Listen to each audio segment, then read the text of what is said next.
Pour commencer cette quotidienne, donc, le calvaire de Vanessa. En février, cette mère de famille est inquiète car son fils Ilan, âgé d'à peine quelques semaines, est fiévreux. Alors rapidement, elle le conduit aux urgences pédiatriques de l'hôpital de Rennes.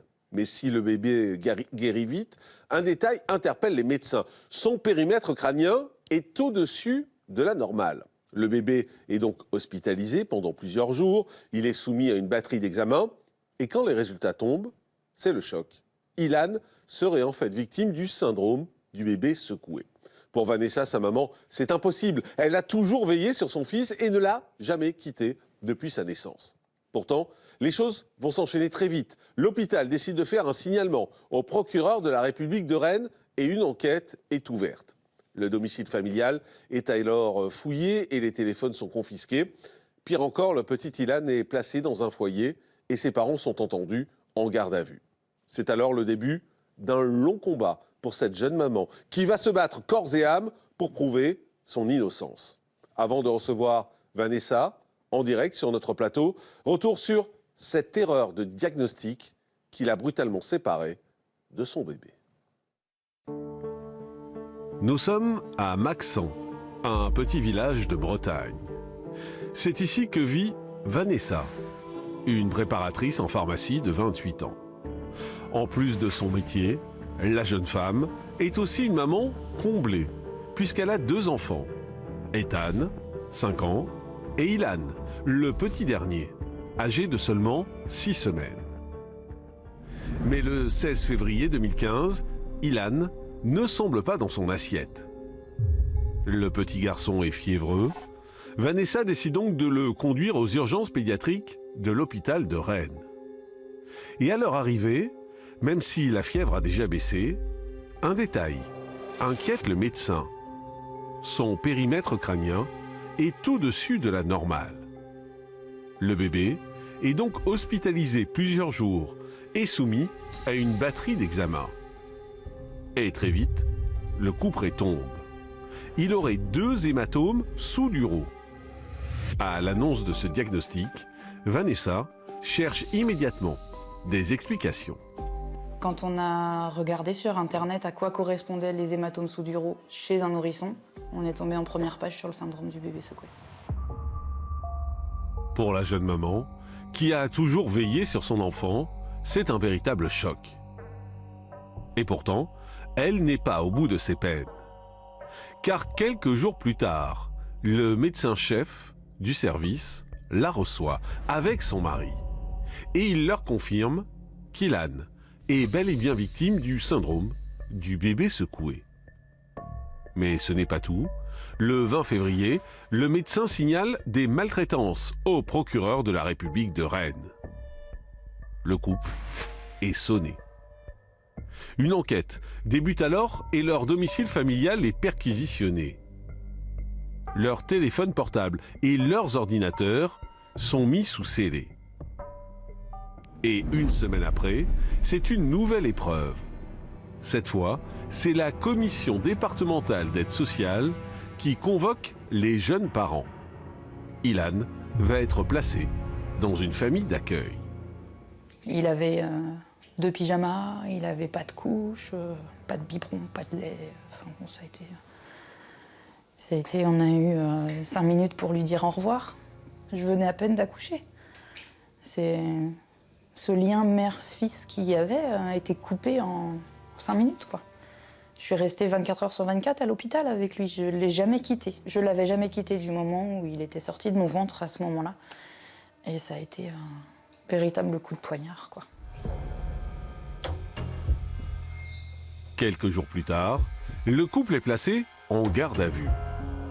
36 heures interminables pour la mère de famille que les gendarmes menacent de mettre en détention provisoire. En fait, ils souhaitent simplement des aveux de sa part. Mais Vanessa continue de clamer son innocence. Elle n'a jamais secoué son bébé. Pourtant, les enquêteurs semblent déterminés.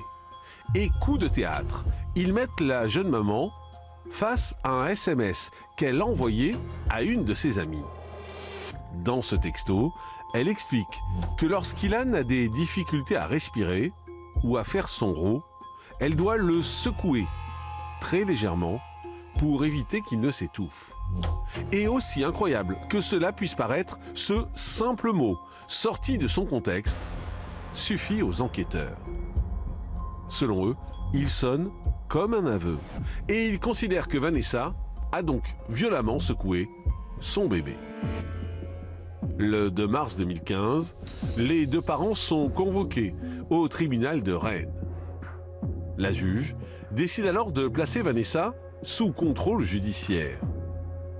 Son mari est entendu comme témoin assisté et il a l'obligation de quitter le domicile familial.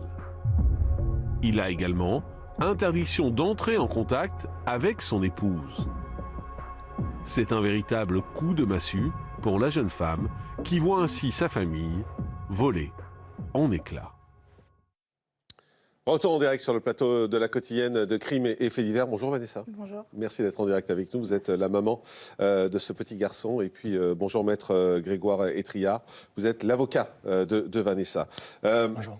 On va commencer par vous situer un peu. Vanessa, vous êtes à ce moment-là, au moment où les faits arrivent, vous êtes en couple avec Fabrice.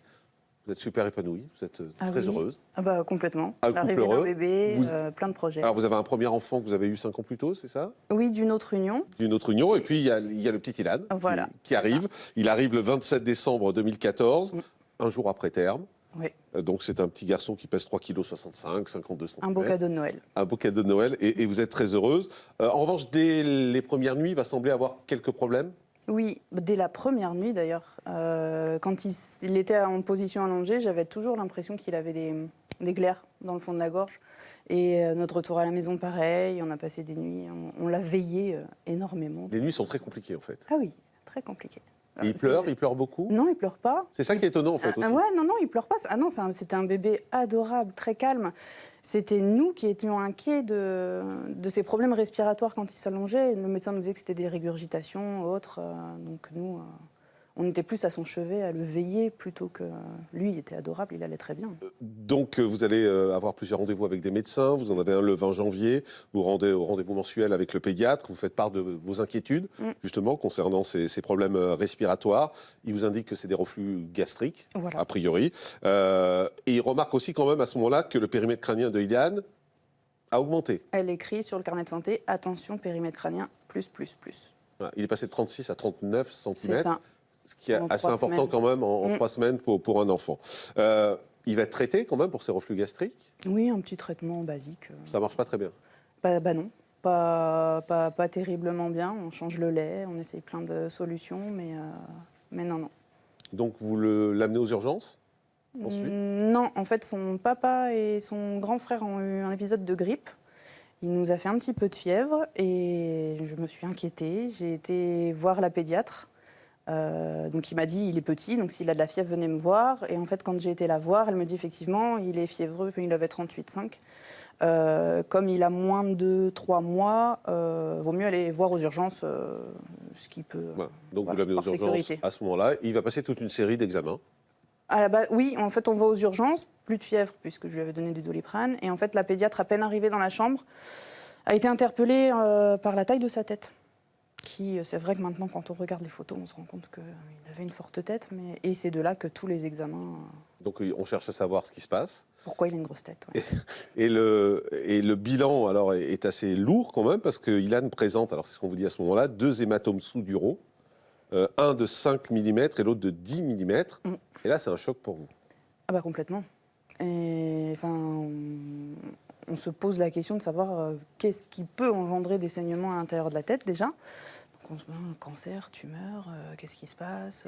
On se pose beaucoup de questions et il y a quand même On vous dit clairement que c'est des saignements. Enfin, Justement, en fait, il y a un micmac un petit peu à l'intérieur de l'hôpital. Il y a un interne en neurochirurgie qui vient à notre rencontre après l'IRM et qui nous dit, en fait, c'est pas du sang, c'est peut-être du liquide. Ou alors c'est du très vieux sang, donc c'est pas grave, ça peut être de la naissance ou autre. Donc il nous rassure un petit peu, on se dit, oh bon, finalement, j'ai pleuré toute la nuit, mais bon, il va bien. Donc, parce que vous, votre réaction, c'est très inquiète en fait. ah bah oui, on me dit que mon bébé a du sang dans la tête, je me dis, mais c'est pas... Puis il y a le contraste avec le fait qu'il va bien aussi. C'est compliqué, quoi. Et Alors, puis, comme beaucoup de parents, en fait, et comme beaucoup de gens, de toute façon, vous allez sur Internet. bah, bien sûr. Vous allez chercher. Puisque j'ai pas de réponse Voilà. de la part des médecins, puisque eux-mêmes ne savent pas me dire ce qu'il a, Vous je allez tape chercher sur Internet. hématome sous-dural nourrisson, Et vous tombez sur. syndrome du bébé secoué. Vous savez ce que c'est à ce moment-là? Je travaillais dans le milieu médical, donc oui, je sais ce que c'est. Mais j'ai vite fait zapper là. Pour moi, c'était autre chose, donc j'ai continué mes recherches. Je me suis pas attardée en fait sur le syndrome, puisque pour moi, c'était juste pas possible. Donc j'ai cherché d'autres causes tout de suite. Alors, on va expliquer pourquoi c'est pas possible à ce moment-là, pourquoi vous êtes aussi sûr de ça. C'est que cet enfant, il a toujours été avec vous. Ah, quasiment. Voilà. Vous, Ouais. vous ne l'avez quasiment jamais Ah bah non. confié à qui que ce soit. Non. Donc, de toute façon. L'espace d'une heure peut-être à ma maman, Ouais. mais bon, c'est pas... Oui, en plus, c'est votre maman. Donc, Voilà. voilà. Non, mais a priori, donc, vous savez la façon dont il a été traité depuis C'est sa ça. naissance. J'ai pas eu le temps de me poser. Il n'y a pas une des nounou, il n'y a, Non. pas de gens extérieurs qui Non. ont pu le garder. Mm. Les examens vont continuer? Bah oui, du coup, après ce fameux scan IRM, il y a eu un scanner qui valide les hématomes, des scintigraphies, des radios, les fonds d'œil pour voir s'il y avait du sang dans les yeux, etc. Tous ces examens se reviennent tous bons, il n'y a rien de particulier. Et là, quand même, il y a le médecin-chef qui vient vous voir. Mm. Et il vous dit quoi? Il nous dit que donc, notre fils a des hématomes sous-duraux, c'est confirmé, et que pour lui, c'est le syndrome du bébé secoué. Et on lui dit que c'est impossible, c'est pas possible, ça peut pas être autre chose. Non, ça ne peut pas être autre chose. Et Comment vous réagissez quand vous entendez ça? Vous avez le sentiment que vous êtes en train de basculer dans une situation grave? oui et non, il y a la tension qui pèse autour de nous parce qu'on ne nous dit rien, on ne nous dit pas quand on va sortir alors qu'on voit qu'il va bien, on ne nous dit pas quelles conséquences ce sang peut avoir sur son cerveau, donc au niveau de sa santé on s'inquiète énormément. Syndrome du bébé secoué, moi tant qu'on ne m'annonce pas qu'il y ait de signalement pour maltraitance ou autre, j'ai pas peur puisque je sais qu'on n'a rien fait. Je me dis que de toute façon, dans quelques jours, tout va se régler, quoi. À part qu'en fait les jours défilent, je reste à l'hôpital sans... Mon fils n'a pas de soins, puisqu'il est pas malade, enfin il va bien. On me donne des couches, on me donne des biberons, mais on ne me dit pas ce qui se passe. Donc là, au fur et à mesure des jours qui passent, là on se pose des questions, puis après il y a les appels de la gendarmerie qu'on commence. Oui, parce qu'alors, en fait, vous dites tant qu'il n'y a pas de signalement, je ne suis pas inquiète, mais le 20 février, il va y avoir un signalement. Voilà. C'est-à-dire que l'hôpital va faire un signalement avec cette suspicion de bébé secoué. Vous la prenez tout de suite, vous? Oui, parce qu'on a eu un appel des gendarmes quasiment dans la foulée. Donc, Ils vous disent quoi, les gendarmes? Les gendarmes nous demandent de venir pour être interrogés. Donc, ils commencent à interroger la famille, les proches, mon conjoint, moi. Ils viennent à la maison, prendre des photos de la maison et autres. Mais quand on est une maman, on sait qu'on n'y est pour rien. On sait que personne n'y est pour rien. Comment on vit ce moment-là? Bah, c'est un stress énorme. On est complètement déboussolé. De toute façon, déjà, on est hors de... Enfin, ça faisait 10 jours que j'étais à l'hôpital, que je n'étais pas rentrée à la maison. Il y a mon aîné qu'il fallait que je protège aussi, qui je n'ai rien raconté. Aller à la gendarmerie, être confrontée à des questions plus folles les unes que les autres. Mais on avait notre bébé avec nous à l'hôpital. Donc jusque-là, en fait, à chaque étape, on ne pensait pas que ça pouvait être encore pire. Donc on y allait, de toute bonne foi, on leur racontait notre histoire et on se disait que demain ça ira mieux. Vous dites on a des questions plus folles les unes que les autres. C'est quoi ces questions folles? C'est qu'on a essayé de m'amener sur le fait que est-ce que je l'aurais pas fait glisser de la table à langer. On m'a dit, vous savez, moi ça m'est arrivé de faire tomber mon bébé, ça peut arriver à tout le monde. En espérant que je dise oui, effectivement, ça m'est arrivé aussi. Après le pire, ça a été en garde à vue, mais il y a eu Mais plein vous arrivez à être sereine quand même? Oui, parce que je suis innocente. Donc j'essaye d'être la plus claire possible, au contraire, parce qu'ils sont assez précis dans leur demande de qu'est-ce qui s'est passé telle date, telle heure, qu'est-ce que vous avez fait. J'essaye de rester sereine et garder la tête froide, parce que je suis innocente et pour moi... Une question plus personnelle peut-être, mais vous dites je suis innocente. Est-ce que vous êtes certaine à ce moment-là que votre compagnon, votre mari est innocent aussi? Ah, complètement. Est-ce qu'à un moment, il n'y a pas un doute à partir du moment où les médecins vous disent « il a été secoué vous savez que ce n'est pas vous, mais donc la seule personne possible, c'est lui. On s'est posé la question tout de suite après. On s'est regardé. C'est toi? Non. C'est toi? Non. Bon, voilà. Après, on s'est dit... Vous l'avez cru? Vous n'avez jamais eu de doute? Ah, jamais. Jamais. Il est tellement protecteur, tellement doux, tellement... Ah non, la question ne s'est même pas posée. Je lui ai posé la question parce qu'il me semblait normal. Il m'a retourné la question parce que voilà, c'était normal. Mais ça s'est passé en 2 minutes. Et après, on s'est refait ces 6 semaines de vie, justement. On s'est dit, est-ce qu'on n'a pas pu faire une erreur à ce moment-là. Est-ce que tu te rappelles de ça et autres? On s'est refait ces 6 semaines de vie et puis la confiance était là de toute façon. Donc, Et lui n'a pas eu de doute sur vous? non. Comme moi. Il m'a posé la question et non, il me voyait au quotidien de toute façon. Il m'a vu avec mon aîné et la question ne s'est même pas posée une seule seconde. Docteur Gilles-Marie Vallée, psychiatre, ça c'est vrai que dans un couple, au fond, c'est terrible parce que ça met un doute quand les gendarmes, les médecins vous disent c'est ou un ou l'autre. Et il faut vraiment que le couple soit très solide. Il faut vraiment que la confiance soit forte pour résister à cette question terrible. Tout à fait. Il faut que la confiance soit forte et que l'amour qui se partage entre les parents et vis-à-vis de l'enfant soit justement suffisamment stable et installé. Ce qu'on peut peut-être très brièvement rappeler par rapport au syndrome du bébé secoué, c'est à quoi il correspond. Ça correspond en fait à ce moment où un parent ou un adulte en charge de l'enfant va secouer très vivement le nourrisson, sachant que le cerveau du nourrisson étant très mou par rapport au crâne qui est très dur, de le secouer vivement peut effectivement occasionner des lésions, enfin des ruptures des vaisseaux et donc des hématomes qui généralement se produisent rapidement et donc ont des conséquences neurologiques sur l'enfant, somnolence, vomissement, ce qui ne semble pas effectivement être ce qui est décrit. Ceci dit, la question n'est pas là, la question est plutôt de la circonstance dans laquelle ça peut survenir. Et c'est vrai que un parent, un adulte qui s'occupe d'un enfant fatigué, épuisé, et peut-être aussi perplexe devant les pleurs d'un enfant qui ne comprend pas, malgré tout ce qu'il fait, etc., peut parfois réagir de façon un peu vive. Et c'est ce qui fait que parfois on peut se dire, mais est-ce que finalement l'autre n'a pas réagi un peu vivement, mais sous le coup de... et c'est là où, de toute façon, il faudra que les services, à un moment, s'interrogent. Est-ce que quelque chose qui pourrait être un mouvement accidentel, parce qu'à un moment, on est dépassé, peut être systématiquement considéré comme de la maltraitance et lancer comme cela je dirais une spirale dans laquelle la famille, l'enfant, les parents vont être prisonniers. Et encore, là, l'histoire, elle est pire, parce qu'il n'y avait rien qui ne corresponde à un hématome. Donc là, c'est même pas... C'est dans l'affaire, on est même au-delà de tout ça, parce que ici, dans le cas de Vanessa, il n'y avait pas d'hématome... C'est une erreur de lecture de radio. Oui, c'est ça. Et c'est encore plus terrible. Et ce qui interroge, c'est la clinique, justement. C'est-à-dire qu'encore une fois, un hématome sous-dural aigu, ce qui est le cas du bébé secoué, généralement entraîne des symptômes. Somnolence, vomissement. Là, vous décrivez un bébé qui va bien, qui a un peu de fièvre parce qu'il est grippé. Et le bon diagnostic a été posé 2 jours après, c'est ça le pire. Il y a eu un revirement. Là, alors, vous allez être convoqué par les gendarmes. Ils vont venir chez vous. Ils vont saisir le matériel informatique. Oui. Ça, c'est aussi terrible, parce que vous devenez tout à coup des coupables. Ah bah complètement, et puis on se retrouve sans moyen de quoi que ce soit, de téléphoner, les ordinateurs, on a besoin de tout ça aujourd'hui, quoi.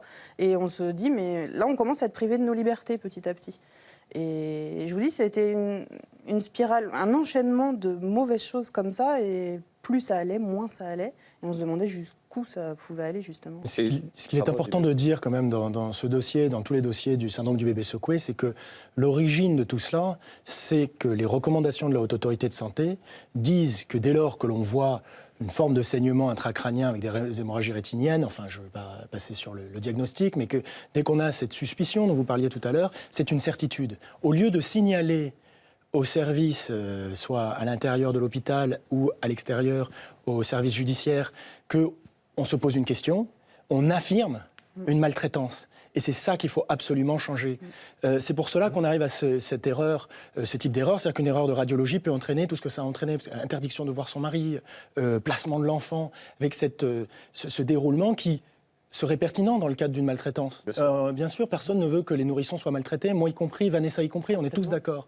Le problème, c'est qu'on sort la grande artillerie pour quelque chose qui est encore de l'ordre de la lecture d'une radio. Ce qu'on dit en médecine, c'est « écoute ton patient et te dira sa maladie ». Ce que les recommandations de la Haute Autorité de Santé font, c'est de tout simplement fermer les oreilles et les yeux à l'égard du patient. Il y a une lecture radiologique, et là en plus il y a une erreur, mais il y a une lecture radiologique et immédiatement on signale que non seulement on a vu des hématomes sous-duraux, mais que c'est certainement le syndrome du bébé secoué, et même en général le moment où ça a été fait, et comme le syndrome du bébé secoué, c'est moins de 2 ans, mais en fait 75% des enfants ont moins de 6 mois, en général, ils sont avec les parents ou la nounou. Il ne peut y avoir que les parents ou la nounou. Et donc, en fait, en donnant une datation, on dit qui est coupable. Et c'est pour cela que Vanessa et les autres, d'ailleurs, beaucoup d'autres, se retrouvent dans un système dans lequel il y a des certitudes de l'autre côté. Donc le problème n'est pas vraiment le système judiciaire, il n'est pas vraiment les policiers, les gendarmes, on peut les comprendre, on leur dit c'est sûr, Ouais. il y a une maltraitance, c'est certain. Le problème, c'est la base. Et le problème, ce n'est pas le signalement qui est fait sur la base des recommandations de la Haute Autorité de Santé, parce que la Haute Autorité de Santé a une pertinence, bien entendu, en matière médicale. Le problème, c'est que les recommandations sont très problématiques parce qu'elles affirment une certitude là où il y a un débat général sur les questions du syndrome du bébé. Et les effets Et bien sont- sûr, il ne faut pas secouer, que ce soit clair. Non, mais ça, Voilà. c'est une évidence. Et les choses vont aller très vite. 27 février, la commission départementale d'aide sociale vous contacte, alors que vous êtes à l'hôpital. Elle vous demande de venir au plus vite dans les bureaux. Vous allez être reçu par la directrice du centre et on va placer votre enfant à ce moment-là. On vous l'enlève, Ouais, parce que c'est ça. en fait, on m'appelle, il est 18h. On me dit de me rendre au CEDAS de la ville proche de chez moi. Je leur dis, mais il est 18h, vos bureaux sont fermés. Moi, je suis avec mon bébé à l'hôpital, je ne peux pas le laisser toute seule. Et en fait, entre le moment où je pars les rejoindre, j'avais déjà compris ce qui allait se passer. Eux étaient dans la chambre pour prendre mon fils. On vous laisse juste lui dire au revoir. Et pour un bébé qui ne pleurait pas, il s'est mis à hurler comme jamais. Ça a été très, très dur. Mais c'est un moment où on ne s'attendait vraiment pas à ce que ça aille jusque-là, en fait. Et c'est vrai que... Comment vous le vivez, ce moment-là? Oh, ça a été le déchirement, ça a été monstrueux. Il a fallu que mon compagnon soit à mes côtés pour me tenir debout, parce que c'est horrible, c'est irréel. On nous dit de devoir lui dire au revoir, on me dit expliquez-lui ce qui se passe. Qu'est-ce que vous lui dites à Ilan qui est tout petit? Je l'embrasse, je lui dis qu'on va se voir bientôt, mais moi je pouvais pas lui expliquer ce qui se passait. Puis de toute façon il pleurait, donc impossible de le calmer. Ça a été c'est un film. C'était irréel, vraiment. Et on continue dans les réels, parce que 3 jours plus tard, vous êtes placé en garde à vue. Encore une fois, sans le savoir. Ouais. On est convoqué à 8h. On avait un rendez-vous après avec un avocat. Et finalement, on est resté 36 heures. Et on vous demande quoi pendant ces 36 heures? On a refait ces 6 semaines de vie. En fait, ils se sont basés sur nos portables pour retracer un petit peu ce qu'on avait fait pendant ces 6 semaines. Donc, tel jour, vous étiez là. Avec qui étiez-vous? Est-ce que vous pensez que cette personne a pu faire ça? Et à tel jour, pourquoi vous avez été là? Et comme le disait votre avocat, les gendarmes sont sûrs.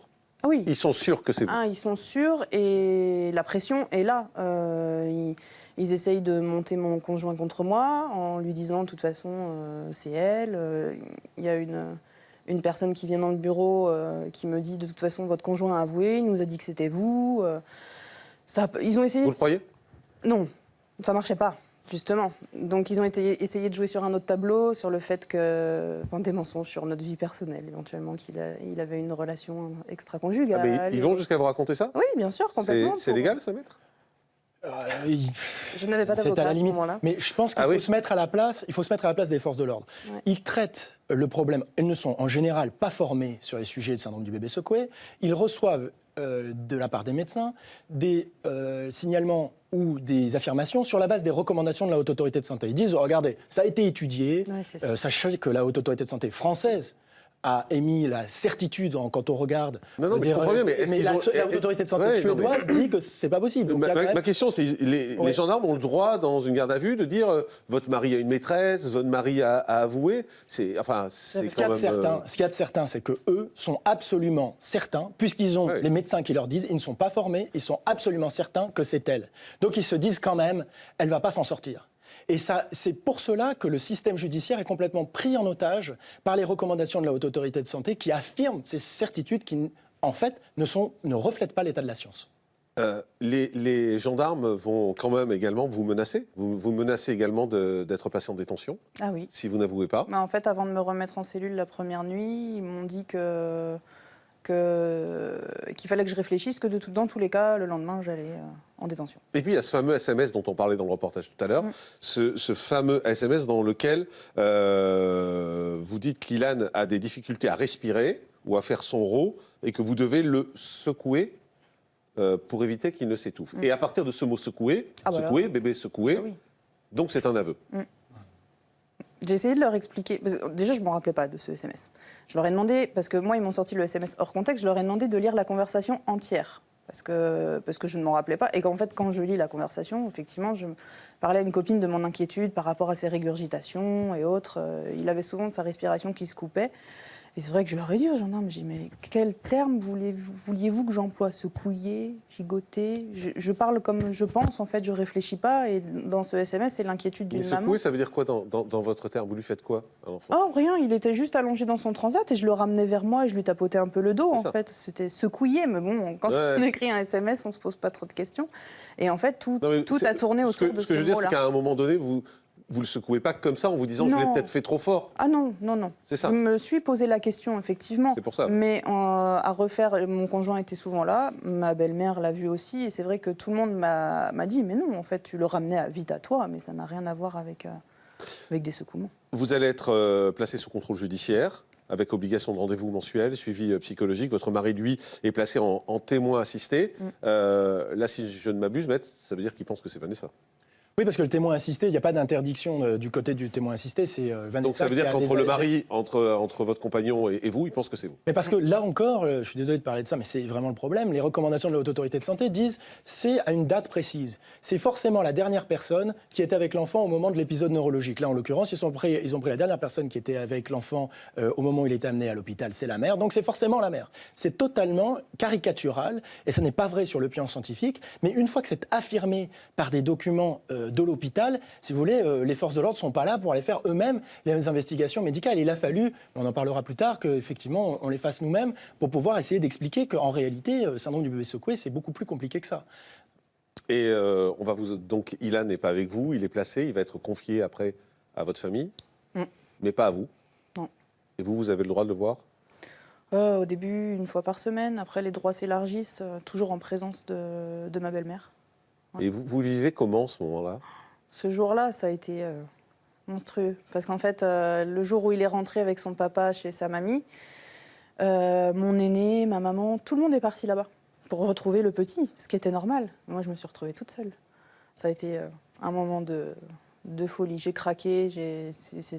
Pour moi, c'était injuste. Alors, j'étais partagée entre le fait d'être heureuse qu'il soit rentré auprès des siens, mais pas de moi. Du coup, ça a été une vraie de la torture, vraiment. Et vous n'avez pas le droit de voir votre mari non plus? Eh bien non, c'est ça. Donc en fait, vous vous retrouvez seul? Je me retrouve j'avais mon aîné, donc complètement isolée en fait, et c'est vrai que tous les soutiens auxquels on a besoin dans ces moments-là, ils sont pas là, quoi. Il était là, mais pas là. Au bout de 4 mois, ça va prendre fin? Le placement. Le placement. C'est un soulagement? Oui, oui, retour à la vie normale complètement. On essaye de passer à autre chose au niveau familial, on essaye de se retrouver. Maintenant, on est en colère et on ne s'arrête pas sur ce diagnostic-là parce que la vérité, on l'a. On sait on se doute que le neurochirurgien qu'on avait rencontré disait une part de vérité, donc on s'est dit qu'on va aller dans ce sens-là, il fallait qu'on cherche. Et vous avez voulu chercher par vous-même, en fait. Oui, mon conjoint a fait énormément de recherches pendant qu'on était séparés et on a réussi à trouver quelques réponses. Alors justement, après plus de 4 mois, votre petite famille est enfin réunie au complet, mais pour vous, ces retrouvailles sont loin de sonner la fin de votre combat parce que vous décidez de demander de nouvelles expertises pour prouver qu'Ilan n'a jamais été victime de maltraitance et vous allez obtenir gain de cause. Le 12 mars 2015, le placement d'Ilan en famille d'accueil prend fin. Compte tenu de l'instruction et de la mise hors de cause de son papa, le juge décide de le laisser retourner auprès de lui. Père et fils sont alors hébergés au domicile de la grand-mère paternelle. Et ce n'est qu'au mois de juillet que la petite famille est réunie au complet, à son propre domicile. Mais bien décidée à prouver que son fils n'a pas été victime de maltraitance, Vanessa se renseigne auprès de différents médecins. Et après plusieurs rapports contradictoires, elle finit par trouver un spécialiste qui accepte de réaliser, à titre privé, une expertise objective sur Ilan. Et son rapport est on ne peut plus clair. Rien ne laisse penser que l'enfant a été victime du syndrome du bébé secoué. Selon lui, L'hypothèse médicale la plus probable est celle d'une hydrocéphalie externe, c'est-à-dire une accumulation excessive de liquide autour du cerveau. En fait, les médecins auraient confondu ce liquide avec du sang. Le 4 mars 2019, Vanessa comparaît finalement devant le tribunal correctionnel de Rennes. La mère de famille va être définitivement innocentée et relaxée. Et pour elle, c'est un véritable soulagement après des années de calvaire. J'ai été relaxée parce que ils ont compris que j'étais innocente et que j'avais rien fait à mon fils. Donc j'ai un goût amer parce que je me dis 4 ans de procédure pour en arriver là aujourd'hui, pour qu'on me regarde droit dans les yeux et qu'on me dise « Madame, vous êtes innocente, vous n'avez rien fait ». Je suis partagée en fait, mais c'est une vraie relaxe, une vraie de vraie. Afin de continuer le combat et de l'étendre à tous les autres parents, accusés à tort d'avoir secoué leur bébé, Vanessa a fondé l'association Adikia. Elle regroupe désormais plus de 200 familles accusées de maltraitance qui crient leur innocence. Retour en direct sur le plateau de la quotidienne de Crime et Faits divers. On est toujours avec Vanessa, la maman d'Ilan, et maître Grégoire Étriard, qui est l'avocat de Vanessa. Le jour où vous comprenez que vous êtes lavé de tout soupçon, c'est-à-dire 4 ans après le début, qu'est-ce que vous dites ce jour-là? Il était temps. Et je crois que la première chose que j'ai dit, même au tribunal, c'est tout ça pour ça. Parce qu'honnêtement, c'était une journée extraordinaire. J'avais très peur d'entrer dans la salle du tribunal et en fait, tout coulait. C'est vrai, tout s'est tellement bien passé. J'ai l'impression que tout le monde comprenait enfin. Mais il a fallu 4 ans. Il a fallu 4 ans. Et 4 ans de souffrance. C'est le goût amer qui vient derrière et les conséquences en fait, sur notre quotidien. Parce qu'en fait, on tient pendant 4 ans. On se dit, on y va, on va jusqu'au bout. Et puis, une fois que c'est passé, on se dit, oui, mais il se passe quoi maintenant? Parce que finalement, on a vécu tout ça, on s'est battu, mais on n'est pas soulagé pour autant. On a toujours ce... Maître, s'il n'y avait pas eu autant de volonté de la part de Vanessa, autant de volonté de votre part également, c'est-à-dire de faire des analyses supplémentaires, en fait, on n'aurait jamais su la vérité. C'est le drame qui se passe en France, dans de multiples juridictions. Les recommandations de la Haute Autorité de Santé font de facto une présomption de culpabilité. C'est-à-dire qu'on dit aux parents, je le vois, j'ai 90 dossiers en cours, on dit aux parents, alors pour nous, il y a ce saignement, donc c'est forcément le syndrome du bébé secoué, à moins que vous ayez une autre explication. Et c'est à vous à trouver l'explication. Démerdez-vous, non, parce que nous, on ne va rien faire. Parce que l'hôpital considère que c'est un syndrome du bébé secoué. Comme en plus, ils ont fait le signalement, ils ont la responsabilité du signalement. Donc, vous devez trouver par vous-même. Et évidemment, comme c'est souvent l'hôpital public, il y a de tout type. Il y a des gens qui ont les moyens, je dirais, financiers, intellectuels. Et puis, il y a des gens qui sont des sans-papiers, il y a des gens qui sont dans des situations très difficiles, personnelles, et ils doivent, eux, démontrer quelque chose d'une complexité inouïe sur le système interne veineux au sein du cerveau. C'est infaisable. Mais c'est la faute à qui? C'est la faute à la justice? C'est la faute au fonctionnement? C'est vraiment, c'est la faute à qui? De manière très très claire, c'est la faute des recommandations de la Haute Autorité de Santé qui doivent être reprises maintenant. Nous sommes d'ailleurs devant le Conseil d'État et nous espérons que le Conseil d'État... Oui, mais il y a la justice derrière. La justice, pourquoi elle ne demande pas de contre-expertise, par exemple? Parce qu'on lui dit c'est sûr. On lui dit c'est certain. Et c'est certain et c'est à tel moment. Et nous avons des experts judiciaires qui ont rédigé les recommandations de la Haute Autorité de Santé, qui sont, je l'ai démontré moi dans mon échantillon, qui est quand même très important, de l'ordre de 60 à 70% des affaires passent dans leurs mains. Et évidemment, c'est celles qui sont les plus importantes, les plus dramatiques. Et ils disent, c'est absolument certain. Et plus ça avance, plus en fait, ils ont un nombre d'affaires à démontrer importantes. Ils disent, voilà, j'ai fait 150 expertises, j'ai fait 200 expertises. Il y en a une qui dit, j'ai fait 500 expertises. Et donc, ils disent, moi, je ne peux pas me tromper. Je ne peux pas me tromper. Et personne ne les remet véritablement en cause. Oui, mais il y a des erreurs. On en a reçu sur ce plateau depuis 3 ans. Il y a un certain nombre d'erreurs qui n'est pas négligeable. Mais je pense que c'est un nombre d'erreurs conséquent, voire très conséquent. Mais à partir du moment où la justice sait ça, à partir du moment où la justice voit, puisqu'il y a... Il va falloir qu'elle le voie. Je pense qu'elle commence à se prendre en considération le fait, une décision récente sur la section de Versailles, qui se posait aussi la question de dire, tiens, est-ce qu'on ne devrait pas faire appel à d'autres gens que les mêmes experts judiciaires, toujours les mêmes, et qui ont été à l'origine, il y a 5 personnes, c'est pas beaucoup, 5 personnes qui ont rédigé les recommandations de la Haute Autorité de Santé. Alors bien sûr, après, il y a tout un groupe de travail autour, mais ce groupe de travail, si vous voulez, on lui envoie le projet fini, et c'est pas son métier. La plupart, ce sont pas ce métier. Il n'y a même pas de neurologue pédiatre. Maître Laure Alice Bouvier, est-ce qu'il n'y a pas un problème là, du côté de la justice aussi quand même, à un moment, se dire il faut se réveiller face à des cas comme ça, parce que là, on joue avec je dis avec la vie, parce que c'est tellement important pour une maman d'avoir son fils et pour un papa aussi, bien évidemment. On joue avec la vie des gens. Et vous, je suis désolé de vous le dire comme ça, mais vous ne l'avez pas eu juste pendant 4 mois. Il y a des gens, c'est pendant des années. Il y a des mamans, on a reçu une maman il y a quelque temps sur ce plateau, ça doit faire 2 ans. Qui n'a toujours pas récupéré son enfant, alors qu'on sait que c'est une erreur. Et c'est impossible, maître. Bien sûr. Alors, Jean-Marc, c'est vrai que on a une haute attente envers nos institutions judiciaires et on attend qu'elles disent le juste. Mais c'est peut-être oublier une chose, c'est que la justice, elle est humaine. C'est-à-dire les règles de droit, qu'elles soient législatives, qu'elles soient réglementaires, ou qu'on parle de droits souples, comme les recommandations, par exemple, de la Haute Autorité de la Santé, elles sont faites par des hommes et elles sont ensuite interprétées par des hommes. Oui, mais là, les erreurs, on les voit. On les voit. On les voit, les erreurs. On sait que c'est pas infaillible. Et quand c'est pas infaillible, et quand on rend la justice avec des conséquences aussi graves, on se dit, comme on dit aux États-Unis, on double chèque. En fait, on vérifie une deuxième fois. Bien sûr. Mais il ne faut pas non plus oublier que quand on a des erreurs judiciaires comme celle-ci, ça jette l'opprobre sur tous ceux qui ont concouru à cette erreur-là. Et notamment sur les experts. On l'a vu dans l'affaire d'Outreau, lorsque les experts sont passés devant les commissions d'expertise parlementaire pour expliquer ce qui avait pu se passer, ils ont reconnu que oui, peut-être que leur expertise n'était pas toujours totalement objective. Ça a été terminé. C'est intéressant ce que vous dites sur Outreau, parce que ça a été terminé. On a fini les psychiatres qui disent à 3 ans, c'est sûr qu'il dit la vérité. Ce qu'il faut, c'est que sur le syndrome du bébé secoué, on ait cet aggiornamento aussi et qu'on remette en cause quand même ces expertises excessivement affirmatives. Et je veux simplement dire que sur le syndrome du bébé secoué, bien entendu qu'il ne faut pas secouer un enfant, bien entendu qu'il y a des gens qui secouent un enfant, bien entendu qu'il faut se battre contre les maltraitances faites aux enfants.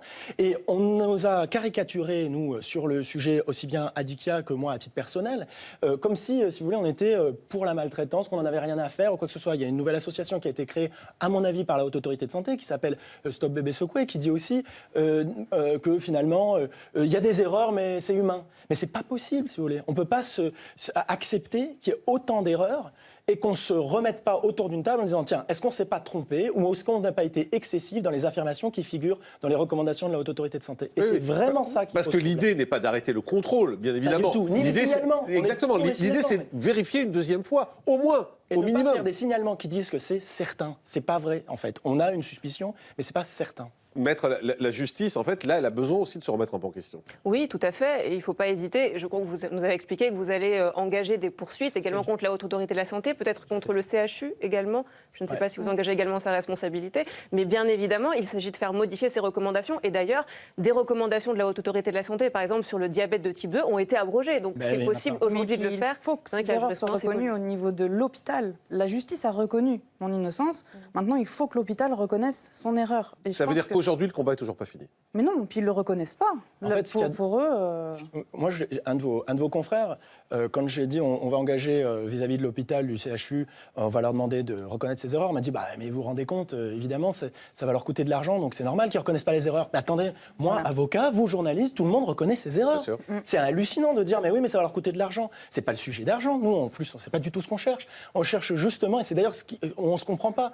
Et en face, ils nous ont reçus, ils ont été extrêmement désagréables. Et ils ont dit, écoutez, pas un mot sur la souffrance de Vanessa, mais pas un mot, même pas, je suis désolé, mais nous, on maintient notre diagnostic. On maintient notre diagnostic, on ne s'est pas trompé, alors que c'est évident désormais. Et ça, c'est parce que beaucoup de médecins sont terrorisés par leur responsabilité professionnelle, mais sauf que toute profession dans la vie a une responsabilité. Merci Vanessa. En tout cas, d'avoir été avec nous, le combat continue. On a bien compris.